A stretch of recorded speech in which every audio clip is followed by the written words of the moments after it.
Comment vendre son service, son produit, qui est un peu cher, quand on n'est pas à l'aise avec la vente?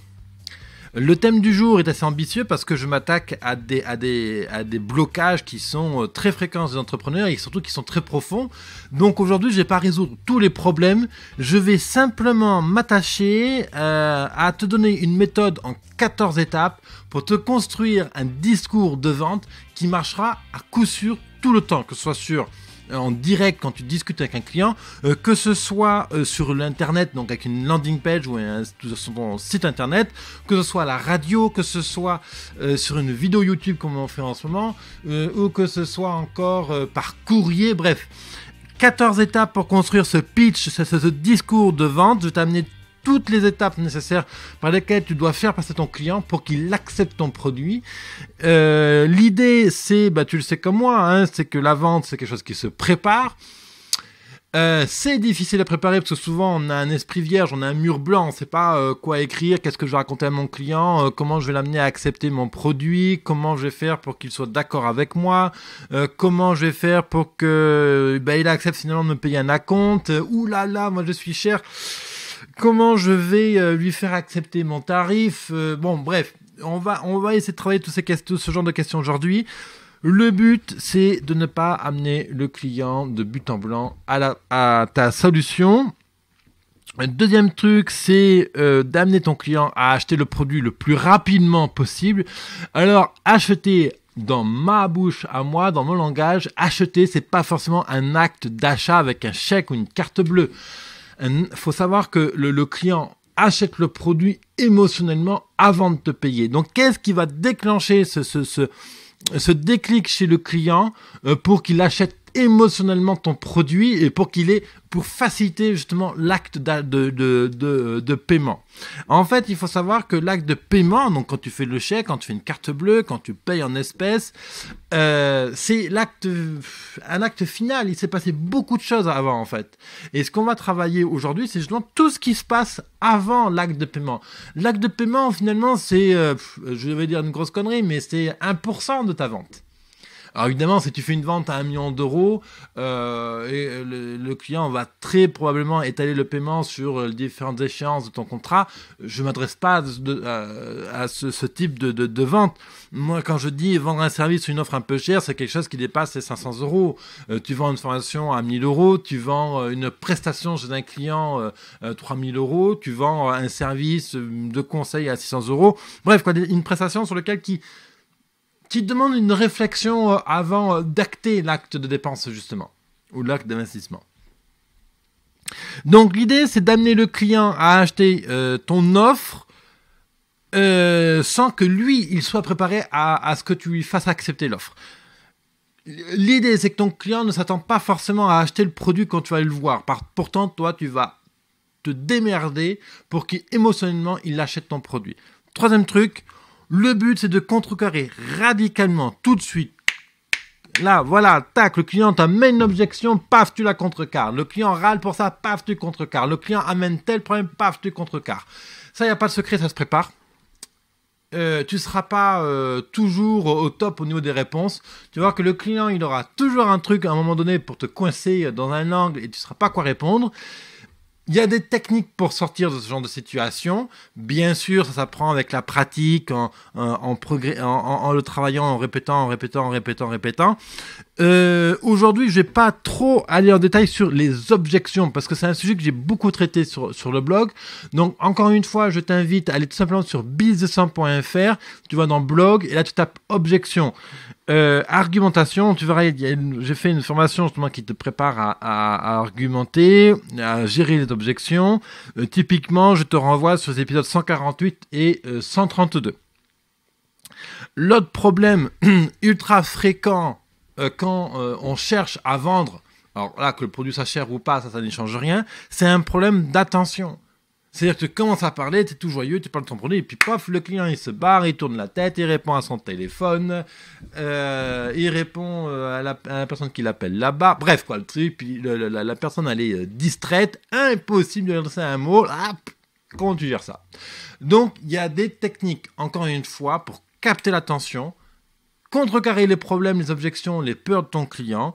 lui faire comprendre qu'est-ce que ça va amener ton produit dans sa vie.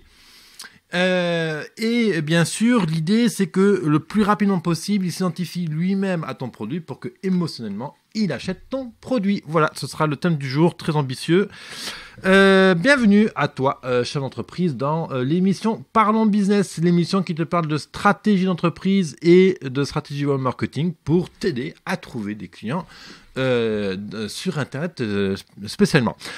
Alors justement, tu vois, j'adore cette semaine, parce que cette semaine, donc l'idée du thème, c'est vraiment de te prendre la main pour te pousser à créer ton entreprise et à t'aider à franchir des caps. Lundi, je t'ai emmené en Inde, je t'ai fait découvrir un temple somptueux, le temple Akshardham, et je t'ai donné les 5 étapes pour t'aider à te concentrer et à t'orienter sur un projet et avancer dedans. Si tu n'as pas écouté l'épisode de lundi, l'épisode 153, vraiment je t'invite à l'écouter parce que je te fais découvrir un temple en Inde qui est vraiment génial et puis je suis très personnellement très fier de cet épisode. J'adore le rythme que j'ai pu prendre pour te faire voyager en Inde. Mardi, je t'ai expliqué comment lancer ta boîte avec moins de 5 000 euros. Mercredi, hier, je t'ai expliqué donc comment créer ta marque avec un minimum de moyens. Et aujourd'hui, voilà, c'est comment vendre son service un peu cher. L'idée, c'est de toujours connecter le problème que tu résous, le produit que tu amènes à ton client, à quelque chose qui parle chez le client. Hier, je te parlais justement de désir. Le but, c'est de parler le langage de ton client, c'est-à-dire quels sont les désirs de mon client, qu'est-ce qu'il désire plus que tout, et on va intégrer ça dans son discours, dans mon discours. Et vraiment, l'idée de parler les désirs de ton client, c'est un travail fondamental. C'est un travail fondamental parce que si tu ne parles pas le langage de ton client avec ses désirs, si ton client désire plus que tout du chocolat et que tu lui proposes malgré tout, je sais pas moi, des framboises, et ben à un moment donné, ça va coincer. Ton client, il vient te voir pour solutionner un désir et toi, tu t'obstines à lui présenter ce que toi, tu désires lui vendre. Le problème, ça fait mismatch, ça frotte, ça crée des étincelles et le client, il est très très probable qu'il quitte ton entreprise ou que tu perdes tout simplement son attention. Justement, dans les problèmes que j'évoquais au début, je te disais, souvent on commence la conversation avec un client et puis le client il tourne le dos et il oublie, il passe à autre chose, compagnie. On est tous une entreprise qui cherche à vendre son produit a été confronté à ce problème, ça c'est sûr. L'autre problème aussi qui est très très fréquent chez les entrepreneurs, c'est un problème de prix cher. Alors qu'est-ce que ça veut dire vendre cher ? Ça ne veut strictement rien dire. Je suis désolé de te donner ça comme ça, mais il n'y a pas d'autre manière de te le dire. Il n'y a aucun produit sur Terre qui est cher. Même une montre à 20 000 euros, c'est pas cher. Même une BM, je sais pas, à 150 000 euros, c'est pas cher. Même une souris à 20 euros, c'est pas cher. Même la même souris à 50 euros chez le même confrère, même modèle, c'est pas cher. Tout est question de valeur de l'objet et tout est question de valeur perçue. Évidemment, ton travail à toi, c'est de faire augmenter cette valeur perçue. Regarde, on achète tous des iPhones, des Samsung, des machins qui valent une fortune, alors que ça coûte quelque chose comme 50 ou 100 euros en termes de matériel physique à fabriquer. Donc c'est complètement, il y a aucun rapport,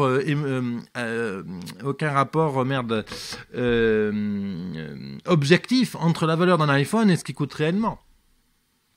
Donc c'est ça la valeur perçue. L'idée c'est vraiment d'aller travailler la valeur perçue, ce que va percevoir ton client de ton offre. Alors, on va directement aller sur les 14 étapes pour construire un pitch de vente qui, normalement, va te permettre de capter l'attention assez facilement. Alors, je t'ai pas dit que écrire le pitch, ce serait facile. Par contre, si tu le travailles bien, normalement, il va se passer des choses assez extraordinaires quand tu vas l'utiliser pour vendre ton produit. Le premier élément de base, c'est capter l'attention de ton auditeur tout de suite, instantanément. Pour ça, je te renvoie directement à l'épisode 148, normalement, où je te parlais justement de l'argument du cœur. Voilà, c'est ça. Dans l'épisode 148, je t'expliquais donc comment capter l'attention Comme ça, vraiment, tu discutes avec un type, tu le rencontres quelque part, c'est un client, il arrive, tu as un rendez-vous, comment on capte son attention instantanément? Il y a des techniques vraiment très très puissantes. L'idée, c'est d'aller chercher tout de suite ce que le client a dans sa tête. Qu'est-ce que le client a dans sa tête là maintenant? S'il pense chocolat, framboise, compagnie, parle-lui de framboise et de chocolat. S'il est en train de manger une salade et que cette salade, il se régale avec sa salade, parle-lui de sa salade. Justement, l'image de la salade elle est bonne. Si le client t'ennuie entre guillemets avec sa salade, donc putain il fait beau, putain il fait pas beau, il pleut, machin, ceci, parle-lui de ça, rentre dans sa tête avec ce qu'il a maintenant et trouve une manière de le connecter à ce que tu veux lui proposer. Donc première étape, capter l'attention. Donc le titre, l'accroche, le punch, donne-lui un coup de truc là qui équivalent qu'est-ce qu'il va me proposer celui-là? Putain, il a un truc, il va me dire un truc, ça va m'intéresser. Voilà, c'est quelque chose comme ça. Deuxième étape, la promesse. Qu'est-ce que tu promets d'apporter à ton client? Alors, soit la promesse intégrale, soit le début de ce que tu vas, un début de promesse, un début de solution. Début de solution. Commence à lui formuler ce que tu vas lui amener. Alors, capter l'attention. Et la promesse, c'est quelque chose qui est toujours formulé au présent et en positif, pas de négation. Une promesse, c'est pas comment ne pas perdre du temps avec ça. Là, le client, il pense perdre du temps. Il n'y a rien à faire. Il faut savoir que le cerveau ne sait pas gérer la négation. Donc, c'est comment économiser du temps, par exemple. Donc, capter l'attention. Deuxième étape, la promesse. Donc ça au présent et tourner de manière positive. Troisième truc, là tu tournes le couteau dans la plaie, c'est le problème du client. Quel est le putain de problème du client, la raison pour laquelle il vient te voir? Et ça marche, encore une fois, ces 4 étapes, c'est quel que soit ton métier, quelle que soit ton industrie, etc. C'est pareil, le processus est le même. Quels sont les problèmes du client? Donc là, tu ramènes la douleur du client, tu ravives la raison pour laquelle le client va être vraiment se sentir mal, quoi. Voilà, t'as un problème de baignoire, ça fuit, les voisins râlent parce que ils prennent une douche quand ils prennent un petit déj le matin. La baignoire, tu peux pas prendre de bain avec ta moitié. Tu peux pas, bref, quoi, c'est toujours un bordel. Il faut éponger après le boulot, tu perds 15 minutes le matin. Bref, voilà, toi t'es plombier, et tu ravives tous les problèmes que le client peut rencontrer face à sa baignoire qui fuit, quoi. Quatrième solution, je me croirais au loto là, mais non, on n'est pas au loto. Quatrième solution, c'est de parler des fausses solutions, de ce qu'a essayé le client mais qui n'a pas marché. Typiquement, la baignoire du client fuit, c'est, t'as cherché à éponger tous les matins avec ta serpillière, mais t'en as marre parce que ça prend du temps. T'as cherché à mettre un chewing-gum dans le trou, mais le chewing-gum il tient pas, machin. T'as cherché à faire appel à telle entreprise, mais ils t'ont pris un bras, puis ça n'a pas réglé le problème. Le problème, c'est qu'aujourd'hui, un an après l'intervention, le problème il existe encore. Bref, tu ramènes toutes les fausses solutions, tout ce qu'a déjà essayé le client, mais qui n'a pas marché. Donc il n'y a que partiellement marché. L'idée, c'est donc tu vas amener les fausses solutions, ce que le client a essayé mais qui n'a pas marché, mais surtout, il va falloir démontrer pourquoi ça n'a pas marché. Oui, regarde, tu as mis un chewing-gum là, après c'est le bouche, le trou de la baignoire, mais le problème, c'est que la propriété chimique du chewing-gum, c'est qu'elle se rétracte, c'est que le chewing-gum se rétracte quand il sèche, donc forcément, après, il se décolle, et puis l'eau passe quand même, il y a quand même une infiltration. Alors, mon exemple est tiré par les cheveux, mais l'idée, c'est vraiment, tu amènes les fausses solutions et tu expliques pourquoi ça n'a pas marché. Donc, confrère, alors jamais critiquer ton confrère, tu ne fais pas dire c'est abruti de concurrent et t'as fait ça, mais regarde, t'as marqué, non, jamais. Explique pourquoi ton confrère n'a pas choisi la meilleure solution pour résoudre le problème. Et tu le démontres par du factuel. On ne va pas chercher une émotion, on va chercher du factuel à ce niveau-là. Donc, fausse solution et tu te démontres. Ça, démontrer les fausses solutions, c'est la 5e étape. 6e étape, tu vas expliquer comment tu as trouvé cette solution, comment tu as trouvé cette idée, comment tu as trouvé cette astuce, ce produit qui va résoudre le problème de ton client. Donc, si je résume, aujourd'hui, on en est là. 1. Capter l'attention du client. 2. Amener la promesse, le début de solution que tu vas amener à ton client. 3°, parler du problème de ton client. 4e point, parle des fausses solutions que tu as essayées. que ton client a essayé. Et cinquièmement, tu démontres pourquoi c'est des fausses solutions. Et sixième point, tu racontes comment tu as trouvé la solution à ce problème-là. Ben voilà, un jour, tu vois, je faisais ça, et puis c'est passé ça dans ma vie, puis je me suis cassé la figure, et puis soudainement, voilà, j'ai eu une idée, j'ai essayé, mais ça va marcher, alors j'ai essayé une deuxième fois, j'ai essayé une troisième fois, machin, et puis là, aujourd'hui, voilà, j'ai créé cette solution qui permet justement de résoudre tel et tel problème, qui permet d'éviter telle et telle fausse solution, et qui permet de résoudre tel et tel désir. Septième point, il va falloir expliquer pourquoi le client a vraiment besoin de cette solution-là. Qu'est-ce qui fait que ton client va avoir besoin de cette solution-là maintenant dans sa vie? Donc là, tu connectes ça à des désirs, tu connectes ça à des peurs, tu connectes ça à des problèmes. Donc là, on peut être sur de l'émotionnel, on peut être sur du factuel. Tu peux amener des éléments chiffrés. Donc ça, après, ça dépend de la personnalité de ton client. Si ton client est un manager, est un gérant, est un chef d'entreprise, parle-lui chiffre, parle-lui rentabilité, parle-lui retour sur investissement, parle-lui économie, parle-lui gain, parle-lui bénéfice. Si tu as affaire à un type économe pratique, parle-lui en termes d'économie de temps, de facilité d'usage, d'ergonomie, de place, de gestion, voilà. Bon. Ça, c'était le septième point. Donc, pourquoi ton client a vraiment besoin de ton offre? Huitième truc, parle-lui des résultats. Projette-le dans le temps. Des résultats factuels. Maintenant, ramène ton client, et ça surtout si tu vends des services, à quelque chose que ton client va pouvoir toucher. Même si tu vends un service. Trouve comment connecter ton service qui est matériel à quelque chose de palpable. Donc, dès qu'on va commencer à travailler, je vais te fournir un cahier aide-mémoire de 50 pages. Dès qu'on va commencer à travailler, tout de suite, tu vas te rendre compte que tu vas économiser tant de milliers d'euros, donc tu auras plus de temps sur ton compte bancaire. Dès qu'on va commencer à travailler, tu vas avoir telle chose qui va se passer dans ton bureau, et donc du coup, tu auras plus de lumière, tu auras plus de ci, plus de ça, moins de ça, moins nanana. Voilà. Donc l'idée, huitième point, amène les résultats concrets que ton client peut palper, peut ressentir le plus rapidement possible dans sa vie. Neuvième étape dans ce discours de vente, parle-lui des bénéfices. Fais-lui une liste des bénéfices. Alors, mon produit t'amènera ça. Alors, les bénéfices, c'est pareil, c'est toujours tourné au présent. C'est une formulation courte, une phrase de 8-10 mots, et qui n'a pas de négation. Au présent, phrase courte et phrase positive. Sinon, c'est plus un bénéfice, c'est autre chose, mais pas un bénéfice. Donc, un bénéfice, toujours un formulé. Alors, c'est vrai que c'est un vrai exercice de style, d'écriture. Ça demande de la préparation, évidemment. Dixième point, tu traites les objections. Ton client, ah, mais oui, mais alors, si tu as ça, il va se passer ça. Mais oui, mais alors, tel problème, parce que là, tu m'amènes tel truc, mais alors, comment je résous ça? Ça, c'est l'objection, les peurs de tes clients. Donc, une à une, tu les traites. Donc, bah oui, alors je me doute que à ce moment, il est très probable que vous pensiez telle et telle chose, n'est-ce pas? Ah bah oui, effectivement, comment tu sais ça? Bah, tu sais, c'est mon gars, c'est l'expérience. Bon, alors comment on règle cette objection-là? Bah alors, tac, et là, tu ramènes des bénéfices, tu ramènes les fausses solutions, tu ramènes les problèmes.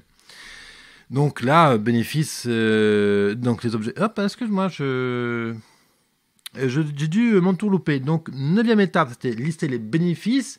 10e, c'est donc de contrecarrer les objections. Oui, non, je l'ai dit. Excuse-moi, je me suis un peu embrouillé. Donc, à quoi pense le client qui va bloquer la vente? Et tu explicites son problème. Tu lui dis, certainement que tu penses ça. Certainement que tu penses que ça a amené tel problème. Et donc là, en face, tu contrecarres l'objection en l'expliquant, en rassurant le client. Si tu as différents éléments, 11e étape, tu vas booster la valeur de ton produit. Ben voilà, si tu achètes aujourd'hui, si aujourd'hui on fait une affaire, si dès aujourd'hui on commence à travailler, je vais être capable de te livrer ton matériel dès la semaine prochaine. Dès aujourd'hui, tu vas avoir tel et tel élément. Et surtout, si on valide maintenant l'offre, je peux te proposer tant d'heures de travailler en plus. Je peux te proposer un jour offert. Je peux te proposer tel livre. Voilà. Trouve des éléments émotionnels ou factuels pour booster la valeur perçue de ton client. Bien sûr, deuxième étape, tu vas lui parler de ton prix. Ben voilà, donc ça coûte tant, ça fait ça et ça et ça, telle offre. Tu fais un packaging, tu présentes l'offre. ben voilà, ça se passe comme ça, sur tant d'heures, telle durée, tel truc, avec tel format, machin, ça coûte tant, voici les différentes options. 13e étape, tu lui proposes un deal, tu lui fais une offre concrète. Ben voilà. Donc maintenant, tu as vu comment travailler mon produit, les bénéfices, etc. Le prix, c'est ça. Alors maintenant, je te fais cette offre-là.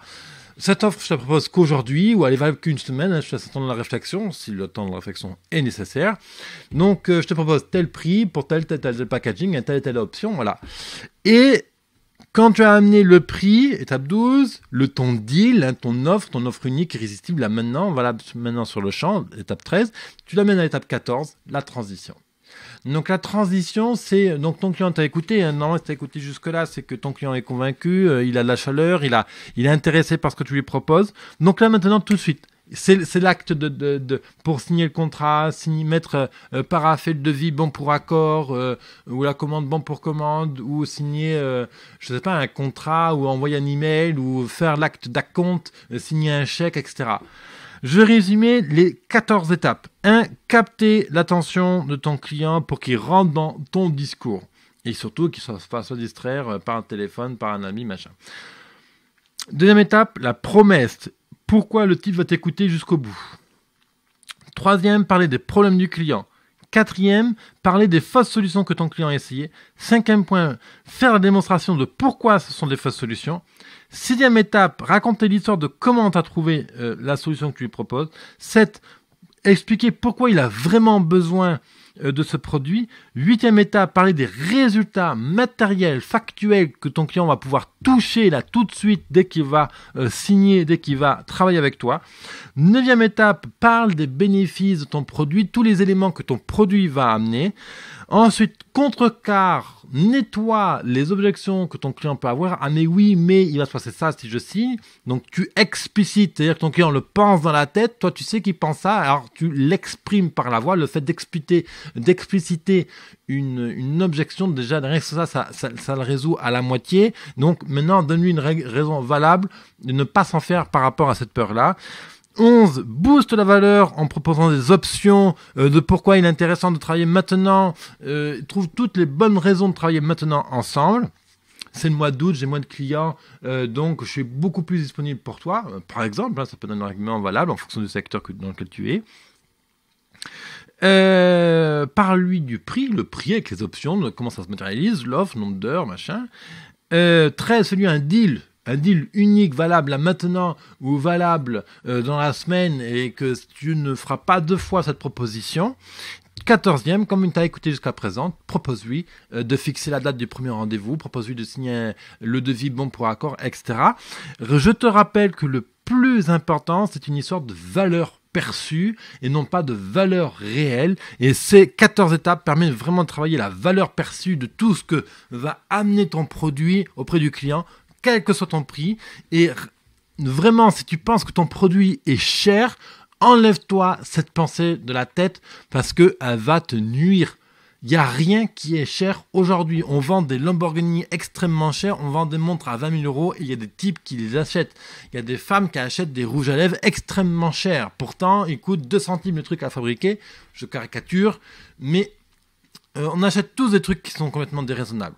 Donc c'est l'émotion qui pilote l'achat. Donc construis ton argumentaire sur l'émotion. Je te retrouve demain. Demain, on parlera de comment présenter sa boîte, comment présenter son entreprise en 5 minutes top chrono.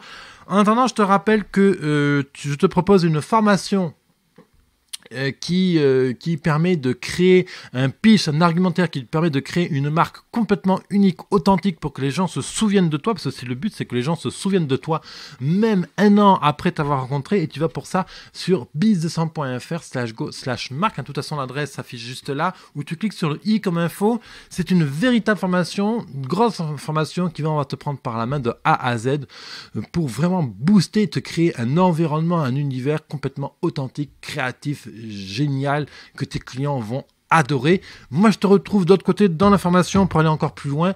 À très vite, entrepreneur. Bye bye.